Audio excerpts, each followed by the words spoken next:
50 miles north of New York City, along the banks of the Hudson River, lies the world's foremost military academy, West Point. It is a university unlike any other, steeped in tradition, and where presidents, world leaders, and the Army's bravest officers are taught and trained. Famous alumni include generals like George S. Patton, Norman Schwarzkopf, David Petraeus, and even former presidents Ulysses S. Grant and Dwight D. Eisenhower. But what really goes on behind the stone walls of one of America's most formidable fortresses? And what secrets can, at last, be revealed? The thing about Westpoint is that it's a mystery to a lot of us on the outside. It's kind of like a Hogwarts on the Hudson. All right, new cadets, step up to the line, not on the line, not over the line. Get off the line. Move, wait. Why am I walking faster than you? What is that smirk for? Candidates for admission to West Point come from all across America and from every part of the world. Most are nominated by members of Congress and military officials, and a few are even recommended by the President of the United States. 50,000 people have begun the process. 12,000 people have actually formally filled out the applications, and there are 1,200 male and female cadets left standing. The smoke is cleared. And then they say, you now have 90 seconds to say your official goodbyes to your parents. Known by the Academy as Reception Day, or R-Day, the orientation for the new corps of West Point cadets begins immediately upon arrival. Put your salute down. Don't show any frustration on your face. Look me in the eyes. Do you understand me, new cadet? Yes, sir. For the next 4 years, they will face the toughest and most sophisticated educational and military training program in the United States.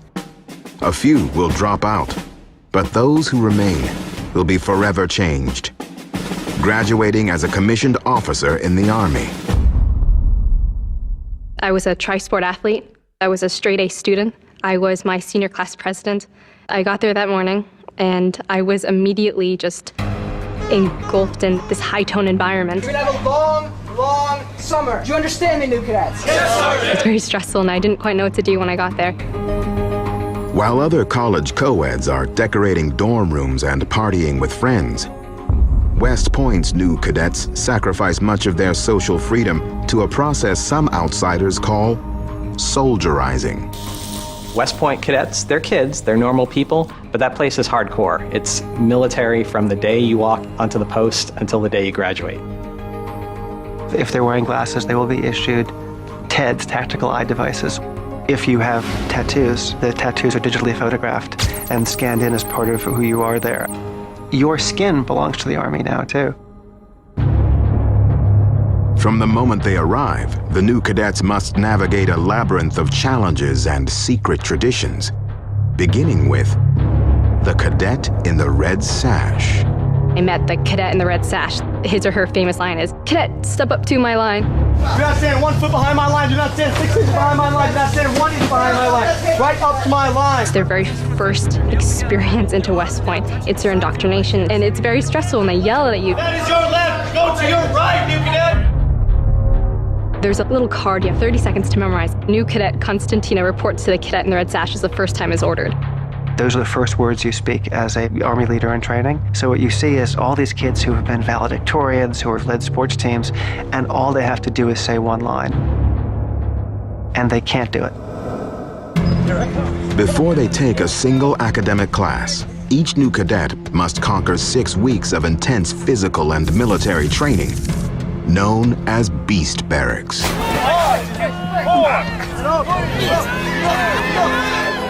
You're learning soldier stuff. You're learning how to be a member of a squad, how to be a member of a unit. You have to go into a smoky bunker where tear gas is being released. You have to then take off the mask, and you have to report to your cadet company leader. Open your eyes. Take it off. I'm thinking to myself, this place is insane. This is really hard. This is something that I don't know if I can get through it. A lot of the kids arrange for other cadets to take their pictures when they come out of the bunker because there's like snot hanging out, tears coming out of the sides of their eyes. And that's where the real West Point experience begins. And, you know, it has its name, Beast Barracks, for a reason, because it definitely isn't easy. It's a very difficult experience. Only after they master basic marksmanship, explosives, and training in chemical, biological, radiological, and nuclear hazards, also known as CBRN, will cadets return to the main campus in order to begin their regular academic courses. Now officially freshmen of the United States Military Academy at West Point, the first-year cadets are referred to as plebes. Forward! Forward! Waiting for them upon their return are approximately 3,600 upperclassmen, and each a survivor of their own very grueling first year. When the first day started of the academic year, when Feast ended, it actually was a little bit more frightful than I had imagined, because you have a few thousand upperclassmen, and of course they'll stop you and ask you knowledge, which is mandatory military knowledge a plebe should know at all times. Always salute from the position of attention, you cadet. Yes, ma'am. Fix it.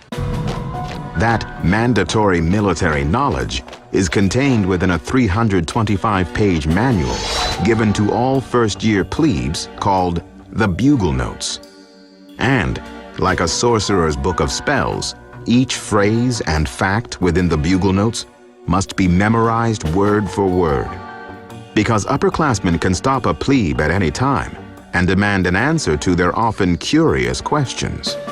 And you learn that there's 340 lights in Cullum Hall. I know that I'm going to ask one of the underclassmen, how many lights are in Cullum Hall? And they're going to say, ma'am, there's 340 lights in Cullum Hall. There's one that howls the cow. She walks, she talks, she's full of chalk. The lacteal fluid extracted from the female of the bovine species is highly prolific to the nth degree. And so for a person who would hear that, they're like, what is that? That just doesn't even make any sense. Failure to properly memorize the strange facts contained in the Bugle Notes can result in stiff consequences, often in the form of demerits. These are meant to strengthen the young cadets and also help to weed out those whose commitment may be lacking. Sometimes you just have to know facts. It's not enough to say, well, I'd like to discuss it in this way. No, we want to know what time did you arrive, how many weapons, how much ammunition, how far do they shoot. And one of the things that comes out at West Point is, through this plebe knowledge system, is you learn to memorize and respond with facts. But there was a time, many years ago, when secret hazing rituals were conducted at the Academy. Rituals long ago abolished and forbidden.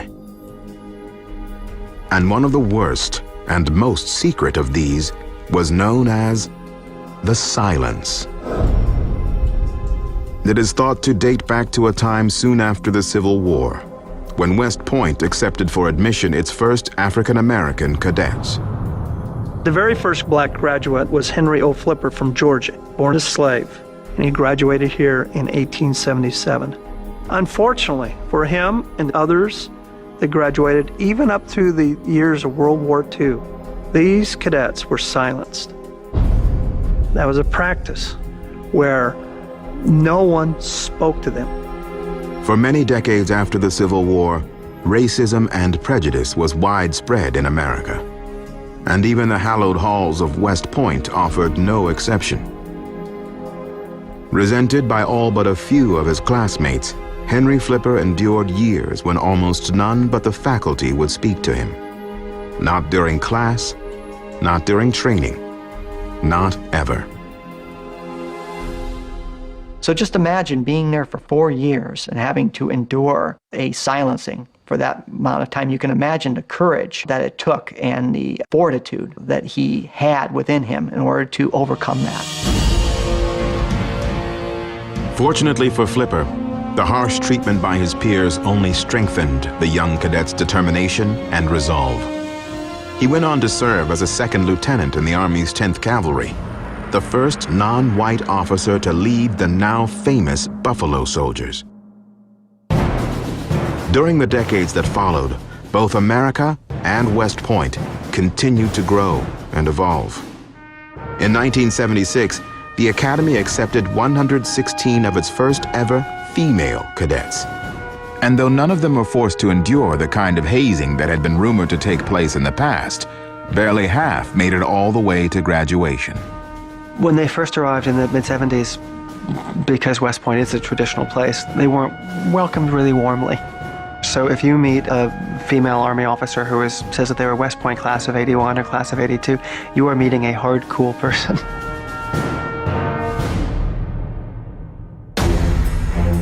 But perhaps the most infamous hazing incident at West Point involved a young cadet named Douglas MacArthur, the future commander of the Allied forces in the Pacific during World War II.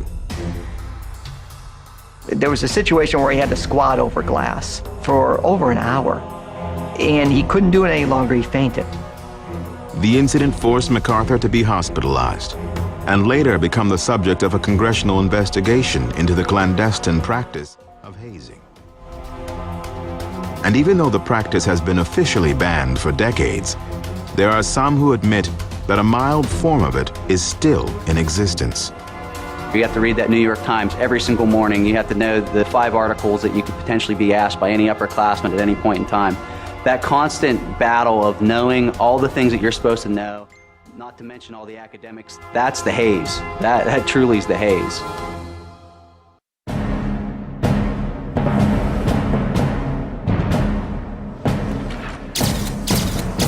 May 2010.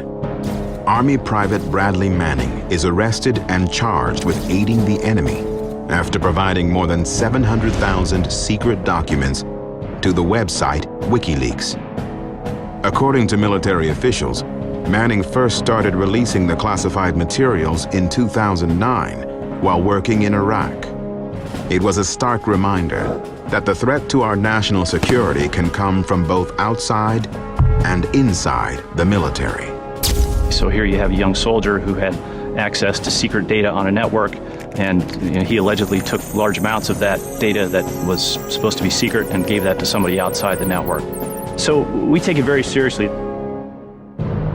For West Pointers, the threat of an enemy among the ranks is of critical importance, and a concern that dates back to an era before the site was an academic institution. Constructed in 1778, West Point was originally built as a military fortress and was of key strategic importance during the American Revolution. George Washington called West Point the most strategic location in America. He who controlled the Hudson would win the war. The revolutionary troops were afraid the British would come down the Hudson and they would separate New York from the rest of the colonies. And so they picked a spot in the river where the land kind of jutted out and you could get a chain across. And so there was a gigantic chain that was put from one side of the river to the other, which could be pulled up. If the British were coming, it would just stop them cold. Although the commanders and soldiers at West Point prided themselves on being ready to respond to any attack, nothing could have prepared them for what became the Continental Army's most shocking and secret act of betrayal. In July 1780, General Benedict Arnold, one of George Washington's most trusted friends and colleagues, took command of the fort. But just 2 months later, he would become notorious as America's most infamous traitor. He was a great combat leader, but he was very arrogant, and he thought he was being cheated out of promotions and pay and so on. So he got into a collaboration with Major John Andre, a British officer, to sell West Point for the price of £20,000 sterling. To communicate with his British co-conspirators, Arnold used a method eerily similar to today's high-tech security systems. A series of coded letters that could only be read with the help of a cipher. John Andre, who had all the plans, the maps, was heading south after his deliberation and his conspiracy with Arnold, and he was captured by New York militia. Luckily, Arnold's plot failed. Andre was executed, but Arnold fled to England, where he lived for nearly 2 decades. Today, on the wall of the old cadet chapel, only one of the 36 plaques designed to honor America's Revolutionary War generals is illegible. As the consonants and vowels of Benedict Arnold's name have been scratched clean by generations of unforgiving cadets. But perhaps there was another, more positive and profound legacy left to West Point by its most notorious would-be betrayer. For it was Arnold's friend, George Washington, who, after the Revolutionary War ended, first proposed that West Point go from being a place of shame to a school for officers, one where the virtues of honor, courage, and duty would be perpetuated. But, believe it or not, there were those who opposed the idea. The Americans at this time feared a standing army more than anything else. Secretary of State Thomas Jefferson pretty well killed it, saying that it was unconstitutional to have a military academy. Personally and politically, it was against his values to establish a professional elite officer corps. Eventually, those who believed in the academy won their argument, and West Point was established in 1802. A little more than a century later, in 1919, Brigadier General Douglas MacArthur, having survived the horrors of World War I, returned to West Point, this time as superintendent. He soon after instituted a formal doctrine in an effort to eradicate all forms of dishonesty and unethical behavior: the Honor Code. The Honor Code is one of the great things about the military academy. It says a cadet doesn't lie, cheat, steal, or tolerate those who do.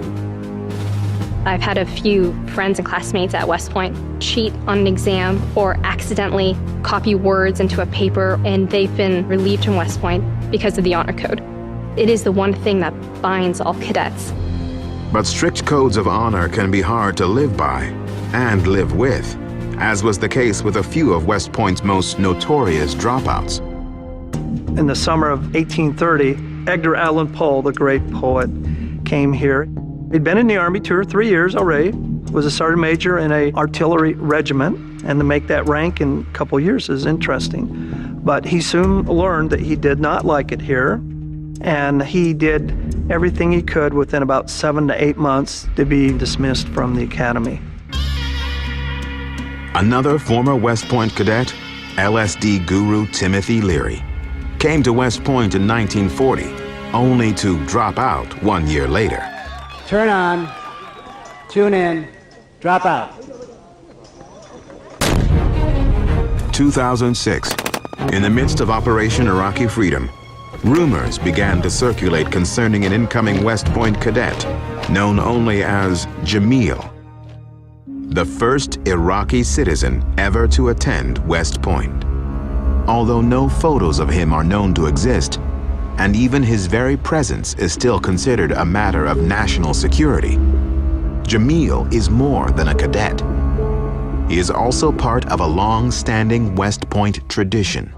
I can't tell you that among the foreign cadets that they've had in recent years are Afghan cadets and Iraqi cadets. And, a few years back, they started to get cadets from the former Soviet republics. It's no accident that we bring international cadets from parts of the world where there may be turmoil, and that we want to build a strong relationship. And we want these international cadets to see the American Army in a positive light.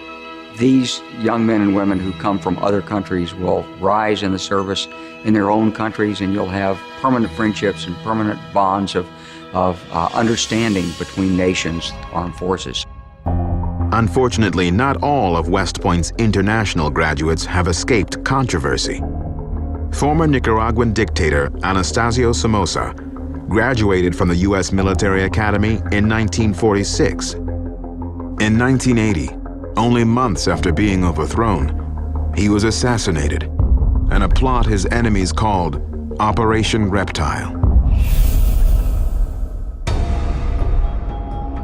I graduated West Point in 1988, and one of my classmates was a cadet from Uruguay. In the middle of his time at West Point, the government of Uruguay, which was friendly to the United States before he entered West Point, actually flipped to being antagonistic towards the United States. So that's always the danger, is that you never know what might happen. Are West Point's most precious military tactics and technologies really safe from enemy hands? And what if one of our nation's best and brightest military minds is captured in battle? Or worse yet, what if he or she disappears without a trace? Coming up. The idea of foul play or someone missing is just inconceivable how that could have happened. I absolutely think there's secrets that graduates go to their grave with at West Point.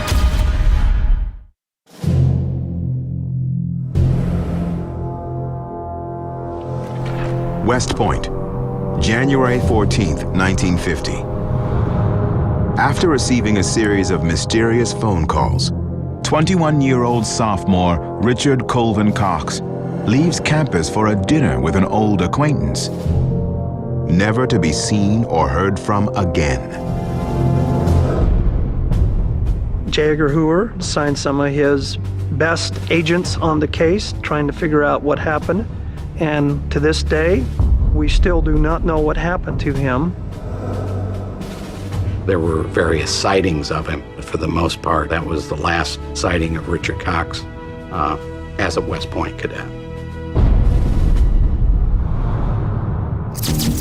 The case became a national media sensation. Later, Richard Cox was reportedly sighted in Washington, D.C., Berlin, Chicago, and London. But was it really him? The FBI was hearing from people all over the place saying, oh, I've seen Richard Cox at a gas station. There was even a report one time that someone saw Richard Cox on a television game show. They were chasing down leads wherever they could find them. But where did Richard Cox go on the night he disappeared? With whom did he meet? Was he perhaps harboring secrets? During the decades that followed, investigators uncovered strange clues that hinted of CIA connections and Cold War espionage. But were they genuine? And might a book of secrets contain the answers to the mysterious whereabouts of West Point's only missing cadet? Born in 1928, Richard Colvin Cox grew up in Mansfield, Ohio. After graduating from high school in 1946, he volunteered for the U.S. Army and became a military police officer at an intelligence office in Bamberg, Germany. He did the non-traditional way of going to West Point. He was an enlisted man when he was serving in Germany in the Army, but he got a congressional appointment to West Point. Cox excelled at West Point. Slightly older than his fellow cadets, he ranked in the top 20% of his class.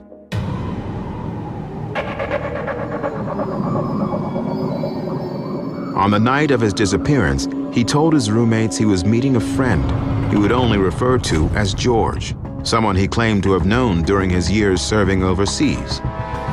Apparently had a number of different interactions with this man at West Point. The roommates have a discussion with Cox about who is George, and what Cox tells them is a pretty bizarre story that George was someone who, during World War II, castrated German soldiers and had impregnated a young German woman, and that he had hanged her to make it appear like a suicide. At 5:45 p.m., Cox signed the West Point departure log. When he had not returned by the following morning, a preliminary search began, and George became a prime suspect. The identification of George actually became the central focus of the FBI search for Richard Cox. Part of the FBI theory was that George had done harm to Richard Cox, perhaps even murdered him. Back in 1950, even more so than today, we have to be accounted for almost 24 hours a day, the lights out, taps, breakfast formations. The idea of foul play or someone missing is just inconceivable how that could have happened. Was Richard Cox really murdered by the mysterious German man named George? Or might there be another, perhaps more secret reason for the cadet's disappearance? It was the beginning of the Cold War era. There was a lot of tangling back and forth between the Allies and the Soviets over who was going to control what sectors of occupied Germany. Cox was right in the middle of that. This is one cadet. Why was J. Edgar Hoover and the FBI sending so many agents to try to track down this one cadet? It brings up questions as to what his background was, who he met in Germany, who he might have been working for, or who he worked for after he disappeared from the military academy. Might Richard Colvin Cox have possessed classified information that made him a target for foul play? Or had his training made him an ideal candidate for recruitment in top-secret Cold War missions? There was a young woman that the FBI was focused on that was running drugs from South America into Florida. And this FBI informant that was meeting with her and trying to find out more about her drug activity one night met a man who accompanied her, and this man identified himself as Richard Mansfield. Later, he admitted that as far as his mother and the Army were concerned, he was dead. Later in the conversation, he tells this informant that Castro won't be in power much longer. This takes place in 1960. That's a year before the Bay of Pigs invasion. That led to the theory that Cox was involved with the intelligence service, that he had been a 1950s version of Jason Bourne. In 1982, prize-winning reporter Jim Underwood began his own investigation into the disappearance of Richard Cox. After interviewing more than 60 people and scouring thousands of federal documents, he published a 12-part series about the case in the Mansfield News Journal. In it, he concluded that the missing Westpoint cadet ran away from the academy to join the CIA, where he continued to work in secret. But is it really possible that the disappearance of Richard Colvin Cox is the ultimate U.S. spy story? I adhere to the spy theory. It's the only one that makes any sense. There was never a body recovered. At one point, they even drained ponds at Westpoint to try to locate a body. And as several FBI agents said to me, murders produce bodies. If Cox was recruited into the intelligence service, I'm sure they never anticipated that his disappearance would become one of the top 50 mysteries in American history. Although Richard Colvin Cox was declared legally dead in 1957, his story remains an unsolved mystery, as baffling as that of Amelia Earhart, the Black Dahlia murder, or Jack the Ripper. I absolutely think there's secrets that graduates go to their grave with at Westpoint. There's things that definitely happen up at Westpoint that's just really for the core and not for your typical outsider. Coming up. You may not feel 100% comfortable coming out of an aircraft at 1,300 feet, but you're gaining some courage, some bravery. There's always that possibility that you may be taken hostage. And so how do you evade capture?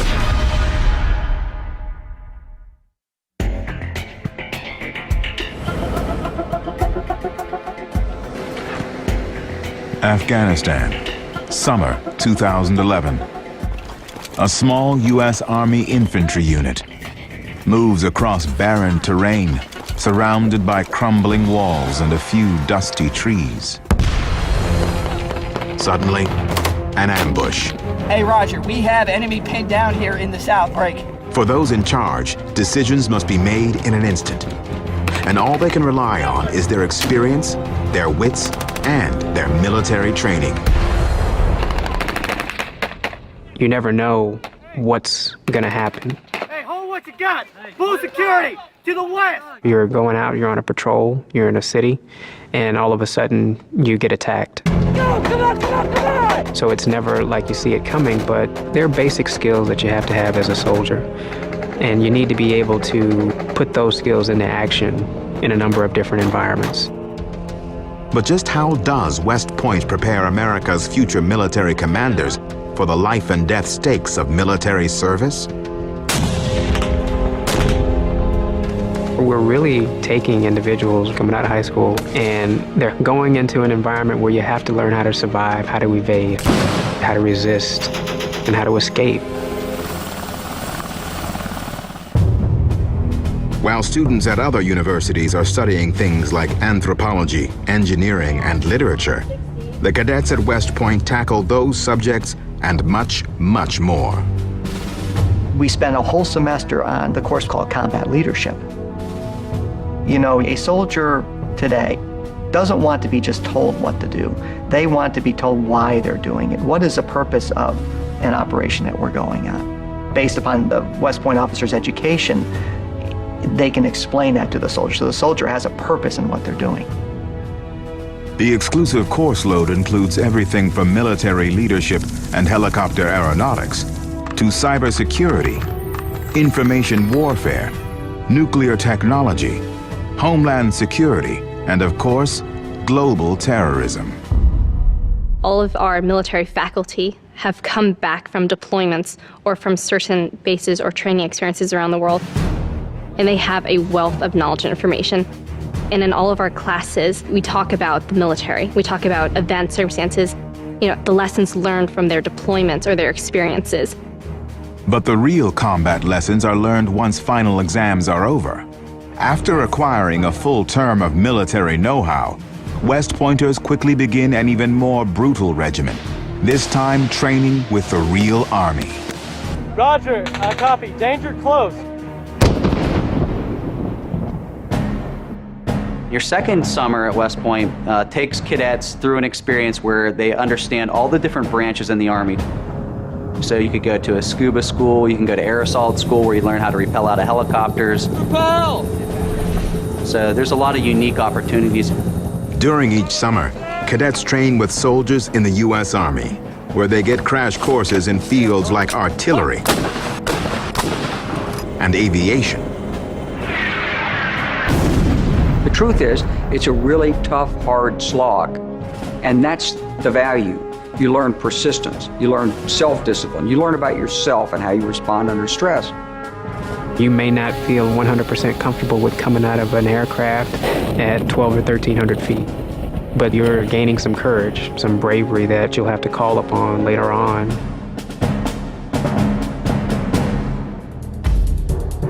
Cadets are trained to handle high-stress situations, like being stuck behind enemy lines.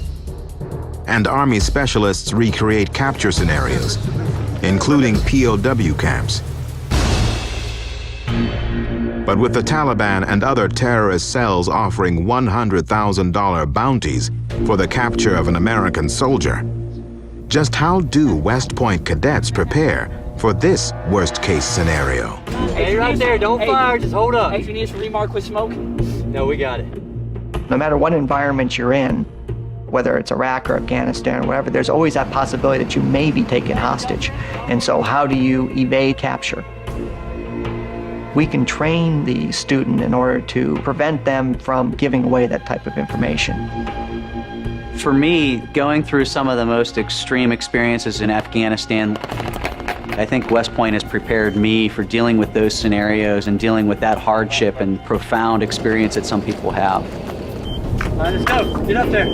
Cleared.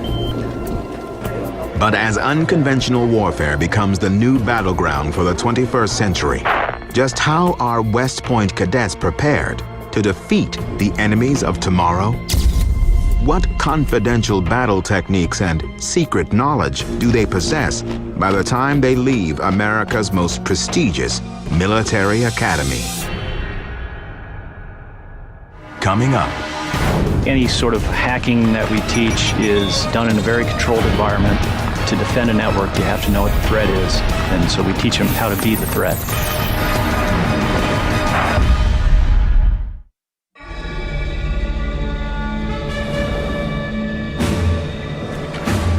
Graduation Day, 2011. More than 1,000 cadets have completed 4 years of rigorous training and intense academic study. By the time that they graduate and they go into the Army, they have essentially lived every role in the Army that their soldiers are going to be living, so they know how to lead them when they get out. It's really, really brilliantly organized. Class dismissed! But just how and where are cadets assigned after 4 years at West Point? And how is their performance at the academy taken into consideration? You will pick your post based on your order of merit, which is your military grade, your academic grade, and your physical grade. So if you have done really well at West Point, you can choose your branch. The Army will pay for your medical training, and so the people who have the best academic records will go in for the Medical Services Corps. And the ones who are really hardcore, the ones who love the Army the most, They're really hoping to get infantry, which is the most dangerous, the most high risk.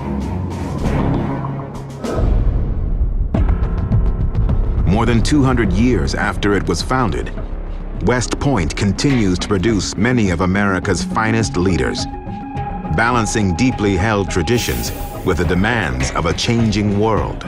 The enemy, it's a living, it's a breathing, it's a thinking entity. It has the ability to exploit weaknesses. They are savvy with regards to information technology and cyberspace. For the Army, like every branch of the service, the World Wide Web has become the new battlefield. And in order to counter enemy attacks, West Point graduates have been trained in both defensive and offensive cyber capabilities. Just like technology has changed our everyday lives, technology is everywhere on the battlefield. And the intent there is to make them understand what the threat is. We certainly teach cadets some offensive cybersecurity skills, but we really have to do that in order to teach them how to defend their networks. Any sort of hacking that we teach is done in a very controlled environment, and the cadets have a solid understanding of what ethical behavior on the network is. And to defend a network, you have to know what the threat is, and so we teach them how to be the threat. Of the roughly 1,000 cadets who graduate each year, more than 40% will serve at least 20 years of active service in the U.S. Army. But what becomes of the other 60%? September 11th, 2001. When terrorists crashed into the World Trade Center, it was a harsh reminder of just how vital today's military leaders have become, not only with regard to fighting overseas, but also in the protection of American soil. I was down at Ground Zero for about a year as the captain in charge of the National Guard soldiers at Ground Zero. I was New York City Street Force Commander. I was always raised with this belief that it's good to do something for your country. The mission of West Point isn't just to prepare officers for the Army, it's also to inspire within each cadet a desire to serve the nation. The commitment of West Point graduates to protect and serve outside the Army surged in the years that followed the terrorist attacks of 9/11. There have been a lot of West Point graduates who have gone on to serve in the government after their military service has ended. The FBI, the CIA, Department of Homeland Security. One of my buddies, he's on the SWAT teams, got the kids, white picket fence, you know, machine guns in the trunk. In 2011, General David Petraeus, West Point class of 1974, relinquished command of the U.S. and NATO forces in Afghanistan to become the Army's first retired four-star general to lead America's Central Intelligence Agency. His assignment served to reinforce the strategic role the Army and its leaders will play in a changing global landscape. But beyond military battles and matters of national security, might future generations of West Point graduates be top candidates for other, even more exclusive and out-of-this-world professions? There were 3 members of the Apollo 11 crew. 2 were West Point graduates. Buzz Aldrin, class of 1951, and Michael Collins, class of 1952. To date, a total of 18 of America's astronauts have been West Point graduates, and that is only the beginning.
jumpers approach the plane in two of our LUA-72 Alpha.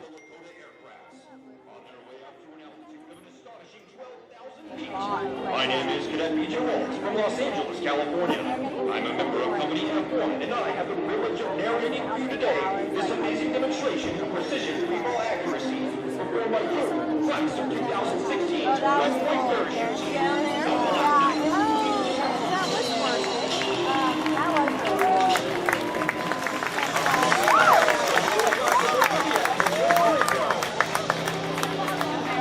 Let's give it up for Sergeant First Class Diaz!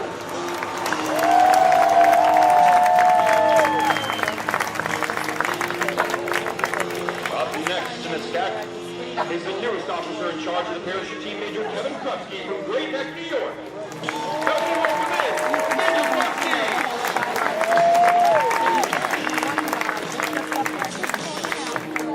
Up next is an officer representative of the team, Major David Hillings from Eatontown, New Jersey. Major Hillings is a brigade tactical officer for the Tactical Preparatory School. Let's give it up for Major Hillings!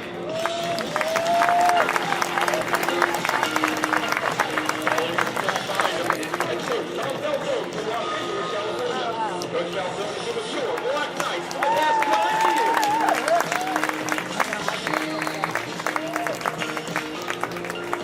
Up next is a member of the coaching staff and assistant non-commissioned officer in charge of the Westpoint parachute team, Sergeant Brandon Reagan from Clovis, New Mexico. Today, including jump number 575.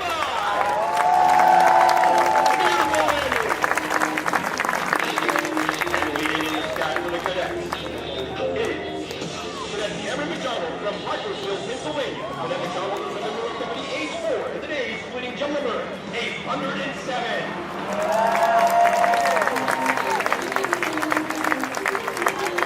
Up next is Cadet David Hart from Binghamton, New York.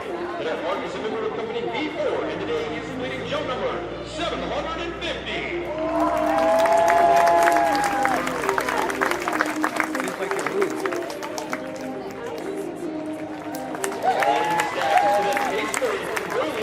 South Carolina. Cadet Brody is a member of Company G2 and today he is completing jump number 761. Another chamber for landing.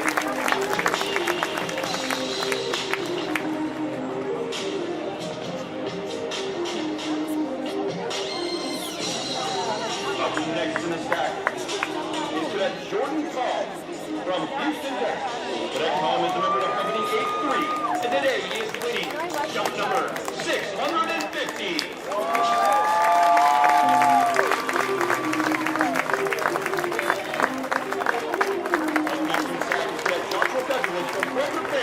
Cadet Petrovich is a member of Company B2 and today is completing jump number 752.